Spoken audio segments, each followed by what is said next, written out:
Polis. This week we've got episode 17 and I'm joined by Lila. Hello, Lila. How are you? Hi. Hi. I'm really good and thrilled that we've got reception today. Yes, so that's been a bit of a trial, hasn't it? But we got it going, or you got it going, I should say. Oh, with your support and all the fairy lands, thank you. Made it all work for you. Yeah. So you live, well, how about we talk about that for a minute? You live in South Australia. Yes. On a beautiful property that meets the worlds of everything, doesn't it? Yeah, I have expansive sky. I have the sea. Sorry, I'm looking out the window as I'm saying it. Go for it. I have the sea. I have the forest. And it's like twisted trees that just, speak and move, and the forest is completely changing all the time. And then we've got the farming sort of side, but what Neville has done is replanted. So he's gone ahead and replanted so that there's trees everywhere. So there's different kind of trees further up.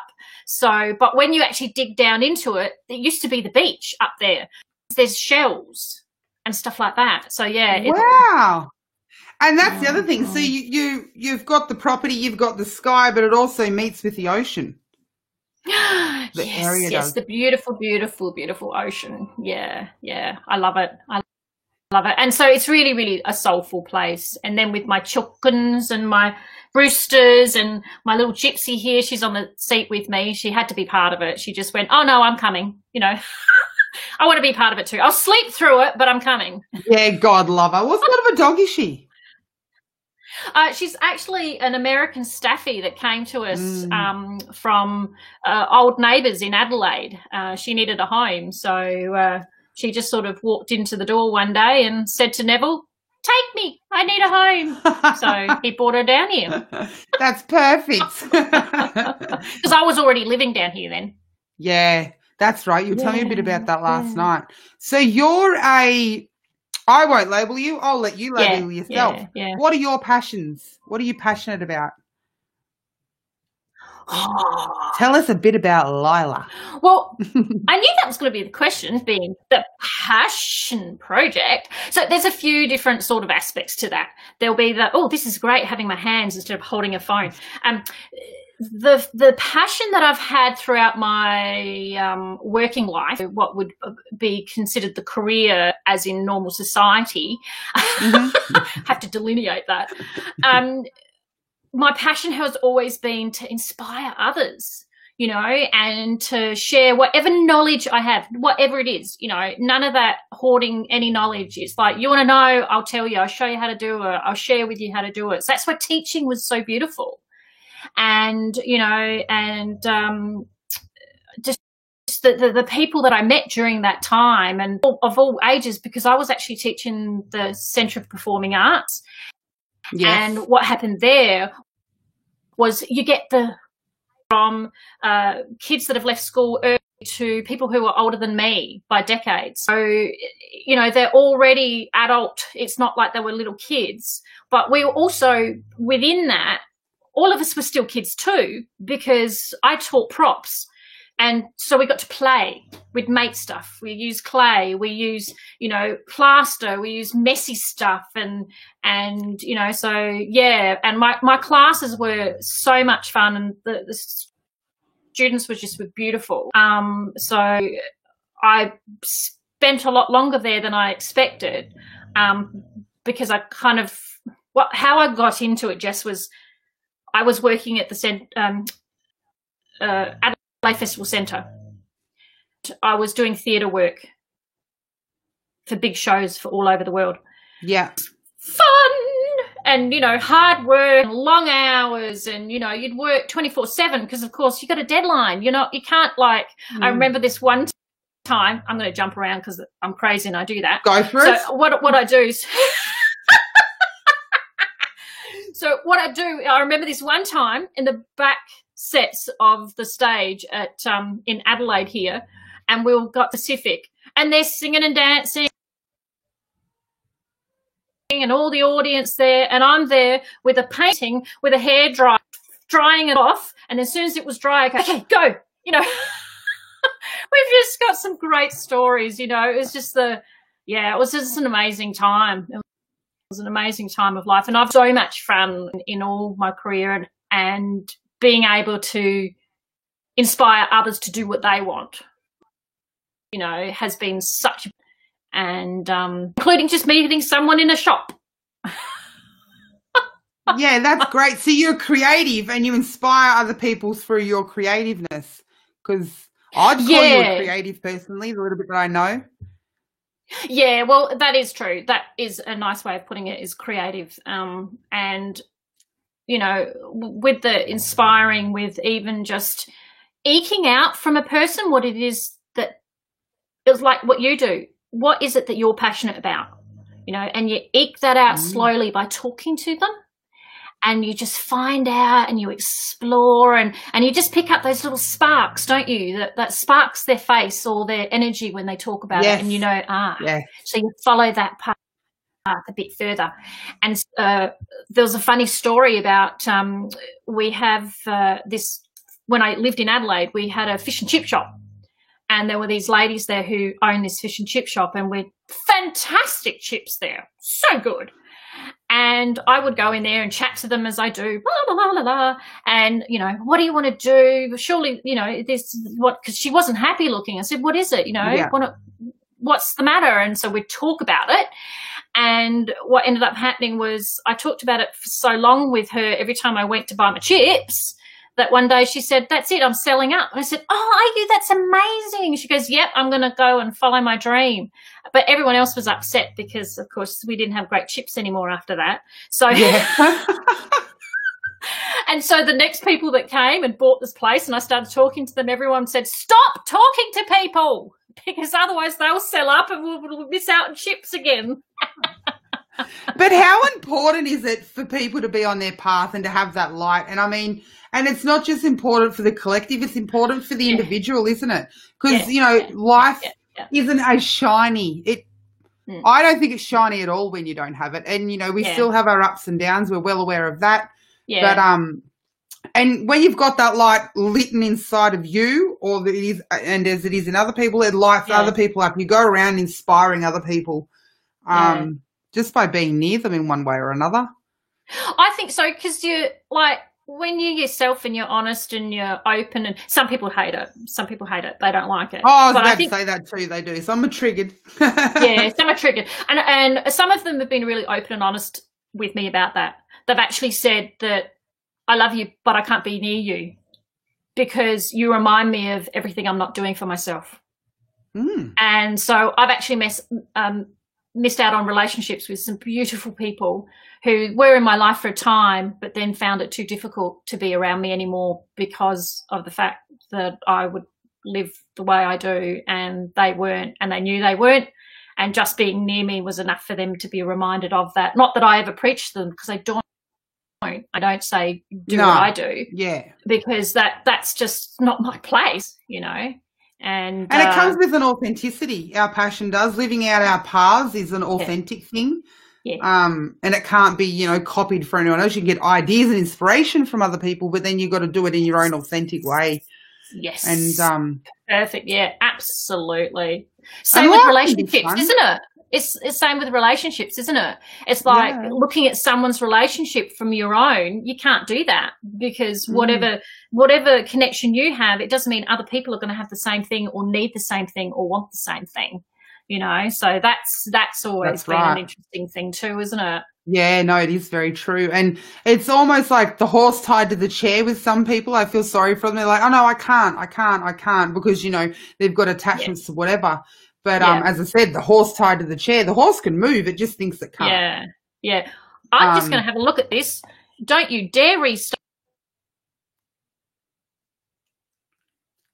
Maybe we might have lost. No, you're there. I'm going to restart there. I'm there. You're there. And my computer, the computer tried to restart because it was updating. So it tried to restart on us. So. Oh, good now. Oh, and you're like, no, don't do that. Not right now. Don't do it right now. Yeah, and another thing. No, that's all right. Another thing that I find interesting as well is, you know, I've heard different people in my life talk about people that might jump from job to job to job and things like that. They can't hold down a job. And I look at them and I'm like, is it that they can't hold down a job, or are they just exploring? Exactly.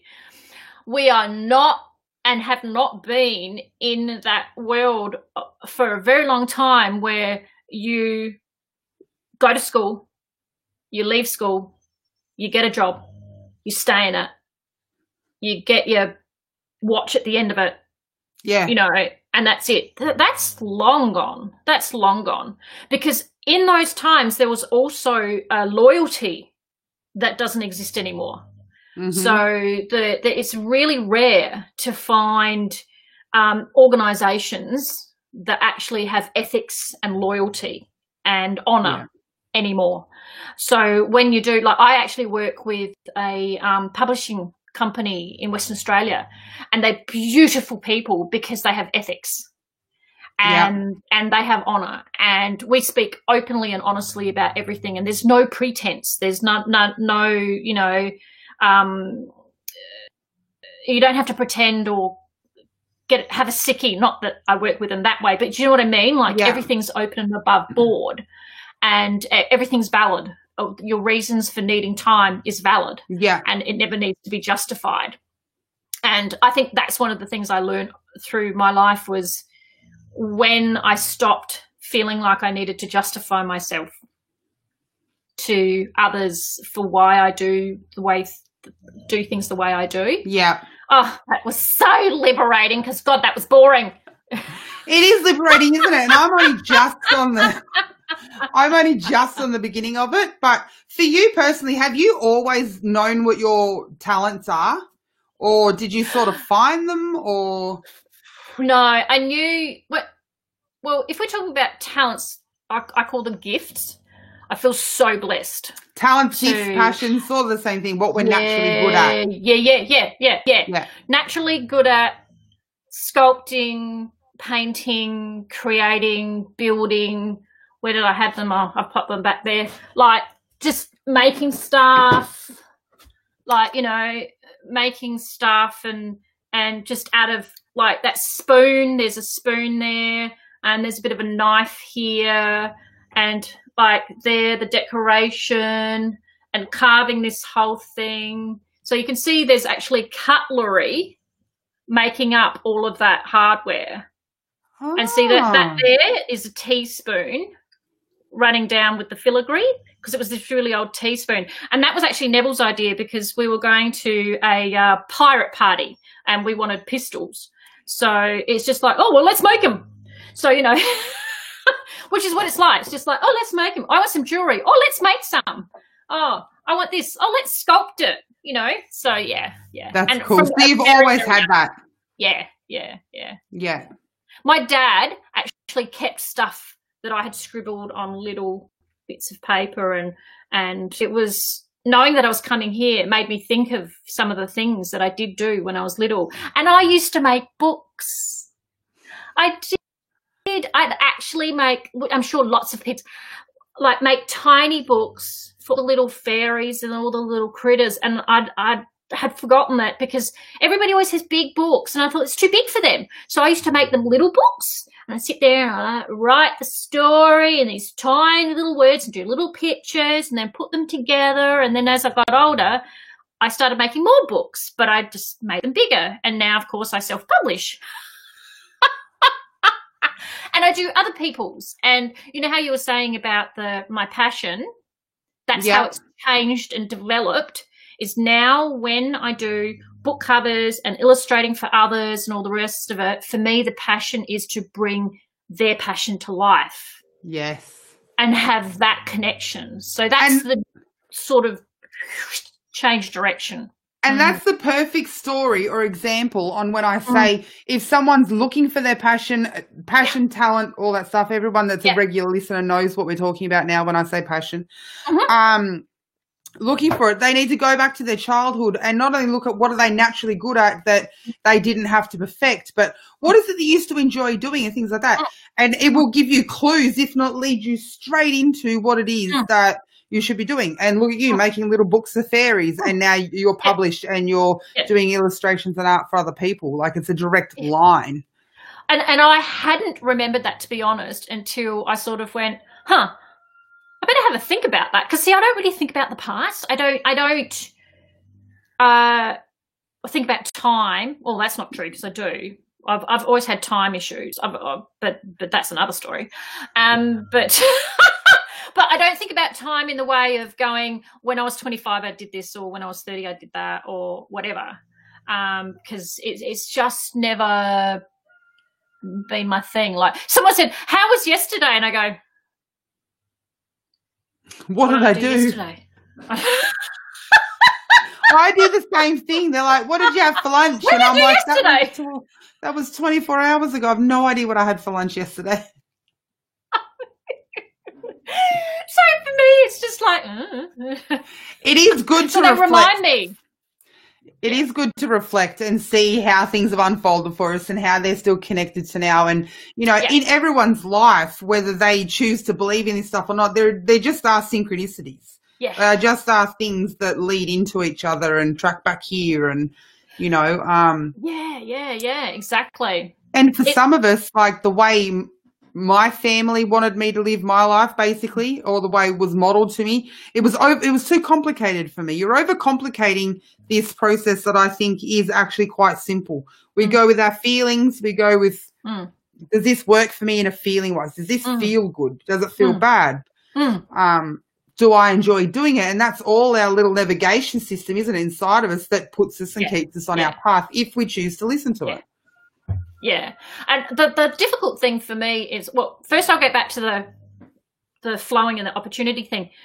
Everything that I did, it seemed to lead on to the next thing before I didn't go, I'm going to stop doing that and now do that. What happened was when I was, because I did go to the school, you know, like the art school, and I didn't have a great experience except for a couple of lecturers who were just brilliant, you know, and one of them, he would make most of his students cry, because he was so honest in the way that, and so truthful in the way that he would just tell them how he saw it. But that's what I loved about him. I loved that raw, like, you know, this is how it is. And what he taught me was the beauty of the accidents that happen, not only in the artwork, but I saw it on a broader term of life. You know, those things where people might think it was an accident, but sometimes such beauty can be found in it.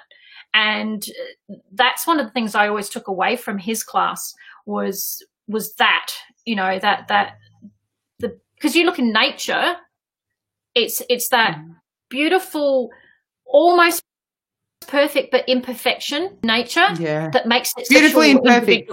Yeah, perfectly imperfect. Perfectly imperfect. And I love that. Yeah, so he was fantastic. And from there, you know, I led on and decided I wanted to, where can I go? I started asking myself, because I ended up leaving art school because it just wasn't mine. They tried to box me as well. Like they just used different labels and different boxes. So I kind of went, hey, you're supposed to be all free and like, woo, and this is great. But nah, it was boxes, but just different boxes. And not all the lecturers were like that. But because it's an institution, I guess in some ways they needed to run it that way, I suppose. Which is funny because I ended up actually working in an institution, which was terrifying at the time. But, you know, because it was what everyone did and I had to sign a contract and I just kind of went, I don't know if I can do this. But anyway, I did and I loved it. So what was I saying? I just went all over the place there in like 50 seconds. So, the thing where to find my passion, you know how you were saying explore? Yeah. That's what I did. I went, Lila, what do you want to do? What do you want to do every day? And I said, make shit. No, you can swear. It's fine. I haven't listed, even in the podcast, I haven't listed as explicit, so it's fine. So make stuff, and that's what that's how I found myself on the doorstep of State Theatre Company and just went, hi, what do you do? And and it all started from there. So I didn't end up needing a special education. I just needed to go and start following it. And then from there, when I finished working with them, they put me onto Adelaide Festival Centre. And then when I was there, I was offered teaching at the art school from someone who found out about me there. So you see, it was all just it was perfect. And that's how it happens. It just all, unfolds for us, and we're guided. But I've also found through doing the interviews that if we I really enjoy whatever it may be, drawing little pictures, so to speak. So I'm going to do that so I can earn money. If that's your driving force, it's probably not going to work because you're not doing it for the passion reason. Whereas if you're doing it because it feels good and therefore, it's subsequently helping other people. Is that the right word? Subsequently? Yeah. Automatically helping other people. Because we are, when we're on our path, we're helping other people and it feels good. That's when things will just start opening up for us. We just keep taking those steps. Yeah. It's kind of like letting go of attachment, isn't it? Yeah, it's so it's harder with people in some ways because that I get caught up in this thing of commitment and honour. If I've committed to something, I need to honour it versus it doesn't feel good. I still struggle on that front because I have like a professional integrity as well, but so if I've signed anything with people, I'll finish it through to the end because it's really important to do that. But I have to continually, always, I'm checking in with myself, always, how's this making me feel? How am I sitting in my body? If I'm not, like if I have churning or something like that, it's like, oh, okay, what's going on? I'm listening now. It's like, okay, I'm listening. What is it? What do you want me to know? And about that whole contract thing that you're saying, and this might sound horrible to some people, but that's okay. This is authentically me. That's why I've decided that if I ever get married again, we'll get married every year. I will not marry someone for longer than 12 months. I'll commit to you for the next 12 months. And then if we're both still happy, we can recommit again in 12 months' time, but not for longer than that because sometimes we grow apart and we change, and that's why we can't go, Some people do have the same partner, do the same thing for their whole lives, and it works for them. So I just don't think as humans we're built like that. Some of us have a changing path. And see, that's that whole thing of none of us can be the same as someone else's. Like, because for me, when I met Neville, it was like, whoa, that one's mine. I'm having him. And he was like no one ever I'd been attracted to. Absolutely, like made everyone else go, what the? Because that's not who I was. Before meeting Neville, I very much had the attitude that, well, isn't marriage a business arrangement? Yeah. It kind of looks like that. And it's not like it didn't have love, It's not like people didn't have love in their marriages and stuff. But to me, I looked at it and I kind of went from the outside looking in. I kind of went, oh, surely that's what it is. Until I met Neville. And then it was just like, oh, my God, I'd follow him all over the world. It's like, wherever he's going to go, I'm going to go with him. I'd have his babies, And so and that's when everyone went, what? And so it's those things that you never know what's around the corner next. So as long as you're open to it, and I was open to it. So, it's one of those things but that was me. It doesn't mean that's going to be like that for everyone else. No. And, that's why, but we never got married. Like the contract married piece of paper with a priest, or a celebrant or anything, because that wasn't important to us. So, and it's like, oh, God, I wish he was here. He'd know the numbers. A long time ago. It doesn't matter, a long time ago. Yeah. So it must be 30 years or something. 30 years, I reckon. Wow. So when I was like 7. Mm-hmm. Yeah. Yeah. It's amazing. When you were 7, I was going, oh. I was probably still wetting my pants. I wasn't at 7, I don't think, but so there's never been a time in your life where you don't feel like, were you ever looking for what your passion was, or did you? I think I already asked this, but I wasn't sure. Yeah, you've been lucky enough to just know it and have it and share it. Yeah, always just known that. My hard part, I guess, for me in the journey was to know how to do it, how to manifest it. But of course I didn't know the word manifest then. Manifest is like, it's popular nowadays, but then manifest isn't something you did. But I always knew I needed to find a way to make it work for me. And so I did work in, what did they call it? God, I can't even think of it. Okay, I'll give you an example. One of the jobs I used to do is like where do they do creative things? So I went into signage and all the rest of it. Oh, God, I don't have the patience. Straight line. You want me to do a straight line? Oh, God. No, I don't do straight.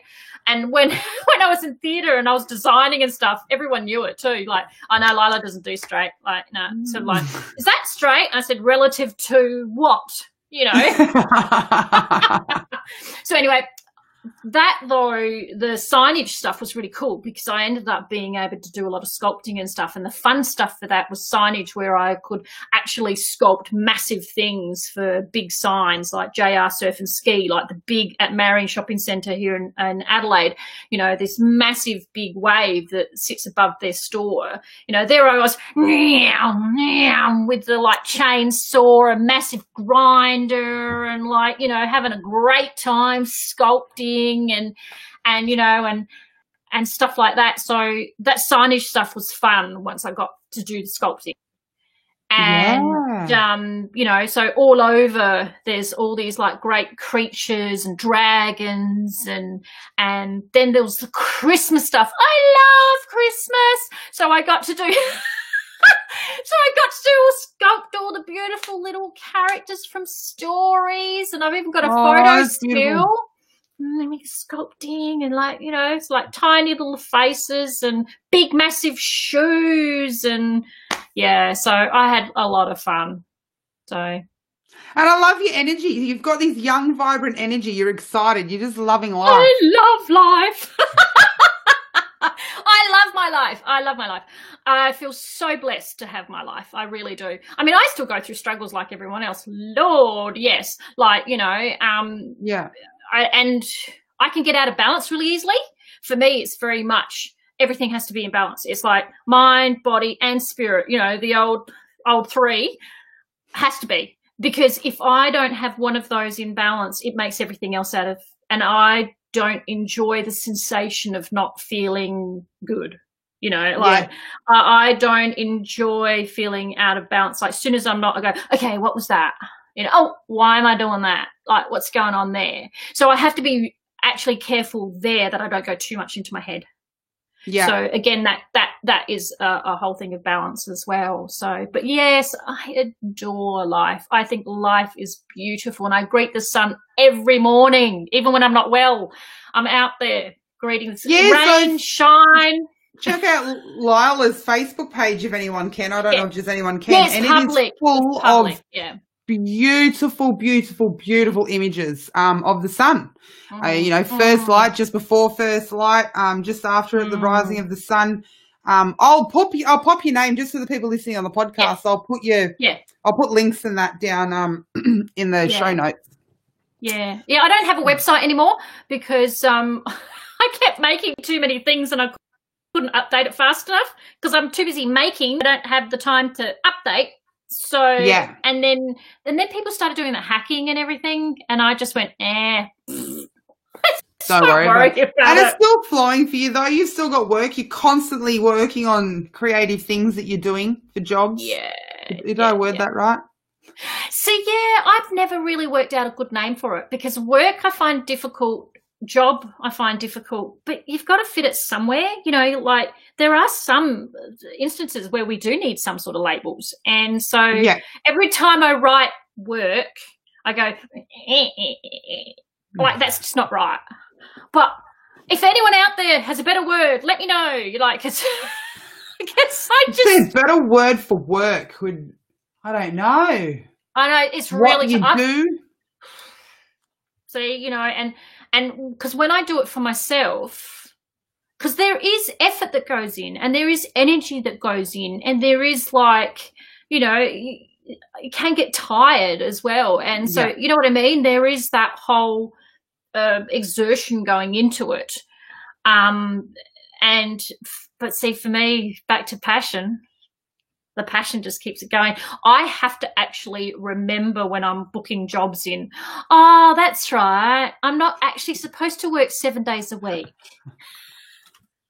So I'm the same. So I have these little boundaries on what I'm not supposed to do. And for the last month, I've been doing exactly what I'm not supposed to do. But I think I've learnt my lesson there.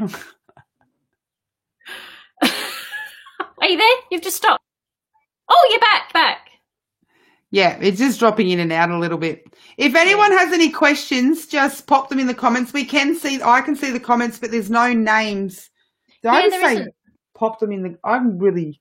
I apologise, everyone. There's no names on the comments. So thank you everyone for watching. If you're going to write a comment, just pop your name in front of it and ask any questions. Maybe I'm affecting you with my woo. No, you're not affecting me at all. I'm just going through some stuff at the moment. I'm a little bit drained, actually. Yeah, that's all normal. I can't see anyone putting anything up at the moment except for hello. Oh, hello, beautiful, whoever you are. Hearts to you too. Rosalia, maybe. Might be the beautiful Rosalia from the Authentic Princess Circle. She's out at lunch, so it'd be a bit rude if you're sitting there with the phone. Hang on, I'm just watching this. I'll be with you in a minute. This is important. Yeah, okay. It's Jess Ainsworth. Hello, beautiful crystal lover. Oh, hello, gorgeous. So, you're an author. Dive down deep. Jess. Hello, hang on, just showing Jess. Jess, the purple eye. Yeah, I'm putting it back in. There it goes. Diving deep down. So you're published as well. Yeah. A number of times. My book. Yeah, the first book I wrote was The Purple Burple and the Butt That Would Not Blow. And I love that name. It's a kid's book, everyone.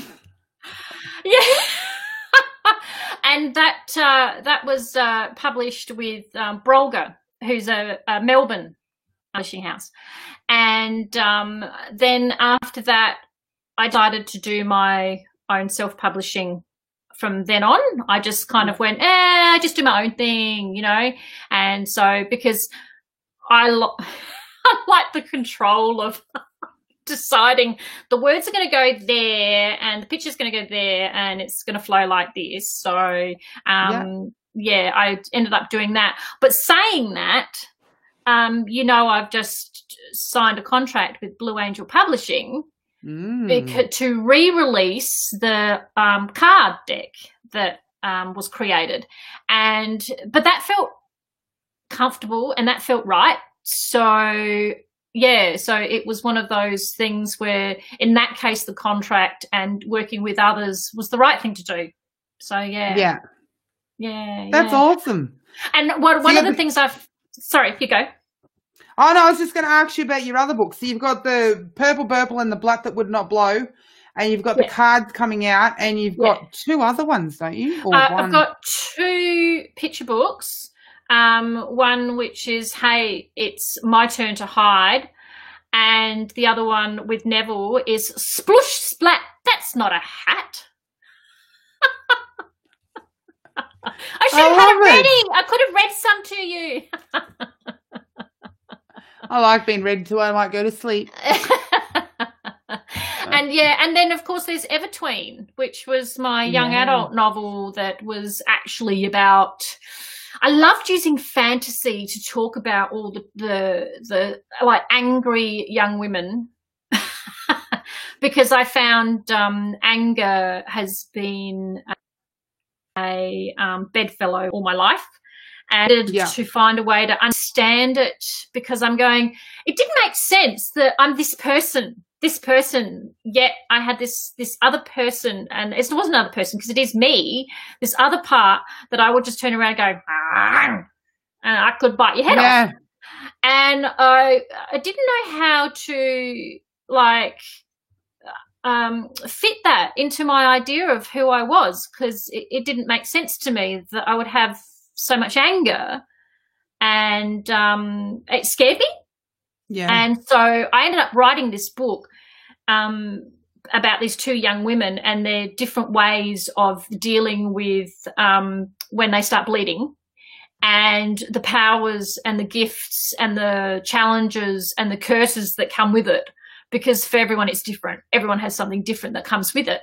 And so, and then how they go out in the world and you watch them deal with not only each other, but how they deal with men and how they deal with women, and, stuff like that. So it was wonderful, because in fantasy you get to be able to use magic as a source, and beasts and actual real monsters, and stuff like that. So that it's not, so they're allegory and metaphor, but in the story I get to because I see all of this all the time. For me, it's like, I discovered that beast inside me, because that's how I would describe it. It was like this beast inside me was actually a really beautiful thing, because it's actually, if you look at it like a bear, which, by the way, I love berries.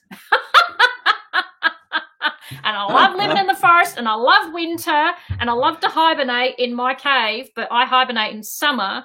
But that makes sense because I'm from the Northern Hemisphere. So winter is so it makes sense, And, so those sort of explorations have been, both career-wise, personal and spiritual.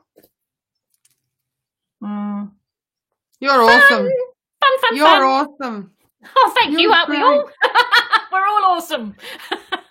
So do you have any advice for anyone that's wanting to find their passion or on the path to look for their passion? Curiosity. We all say it, and it means it's true. We all say it. You've said it. I've said it. Lots of people have said it. Curious. Be curious, but be honest about it. I think that's the difficulty with a lot of people, is honesty, because if a lot of people can't even be honest with themselves, let alone with other people. Yeah. And so for me, there really is two basic areas. There's fear and there's love, and there's labels for both. So with fear, we have the anxieties, we have the anger, we have all the different sort of depressions, and a lot of those sort of things, they all stem from fear. And so, and then we've got the flip side, which is the love, which isn't all unicorns and fairies and light. Love has its own different labels and different ways of showing, as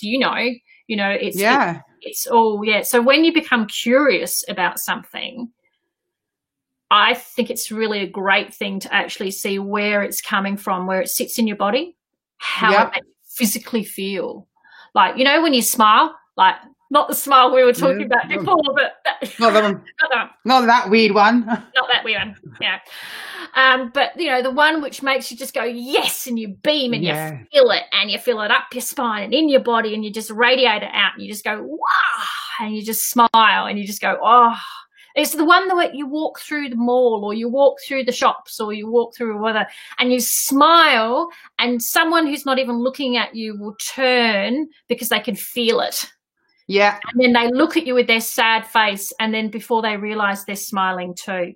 It's that sort of infectious thing that you find within yourself. If you can find that little tiny, even if it's the tiniest spark, the littlest little spark, you can then go, well, maybe I'll follow that. And it doesn't have to be the one thing. Your passion can change through your whole life. You can be passionate about one thing and then go passionate about something else, and then go, I've actually fulfilled that passion within me, and I now feel I need to follow something else. And well, passion's a feeling, not a thing. I've always said that. It's that thing you do that gives you that feeling. Yeah, yeah. So you feel fulfilled. And it doesn't always have to be a career. Yes. It does That's not. Right. I mean, I love Harry Potter. So, you know, you can have a muggle job and still have a passion that you do when you're not at your muggle. But it'll make that job so much easier. Your light will still be shining. I know plenty of people that still work in the corporate world and things like that, but they have their hobbies and it works for them. It really does. And, you know, they're bringing stuff to a different world, like the corporate world in particular, that really needs it. Yeah, absolutely. Yeah. And the hobbies thing for me is, it's one of those triggers we were talking about. It's a trigger word for me because you can imagine being a creative, how many times in my life it would have been, oh, so that's your hobby. Yeah. Like, no, it's who I am. It's in my blood. It's in my bones. It's in my cells. It's in everything. It's what I am, you know? And so for me, hobby boxed it in a way. Again, terms are important to use, but it was one of those things where sometimes people, if they think of it only as a hobby, they already put it in that spot over here. Oh, well, if it's a hobby, it doesn't matter as much. If it's a hobby, it's not as important in your life or significance. So over the years, the use of the word has like brought with it, you know, baggage. Oh, of course it does, because we're looking at the wrong things as a society as to what's important and what's not. We're distracted by, I believe, a system that, we're trying to fit into this system and it's full of distractions. Go to school, get a job, pay your mortgage, work hard. If you're not working hard, you're not working hard enough. Have kids get old and die. For what? Well, I'm not taking any of that with me. Yeah. I'm someone who'd sooner live in a caravan with next to nothing, with no permanent residence. If I wanted to, I will one day. And have next to nothing but be rich in experiences. That's what my life is, rich in experiences. Like a lot of people, when we first were down here and since, a lot of people say, why don't you knock down the place and build like a mansion kind of thing? And I said, why would I want to go into debt? Why would I want to do that? Why would I overextend and build so that you can be happy to come in and have shiny floors? And you know what I always say? It keeps the weather out mostly. It works for you, and I haven't even seen the house, but it works for you. It keeps the weather out mostly, and that's good enough. I love it. Thank you so much for joining us, Layla. Sorry. No, you got it right. Episode 17. Lila, yep. Lila, there we go. For episode 17, and for everyone else that watched us live, thank you so much for joining us. For anyone watching the replay, hello. I hope you enjoyed Lila's energy. And if you want to know more about the project, you can go to thepassionprojectwithjess.com. And until next time, love and peace. Thank you. Lots of love, everyone. Bye. Bye.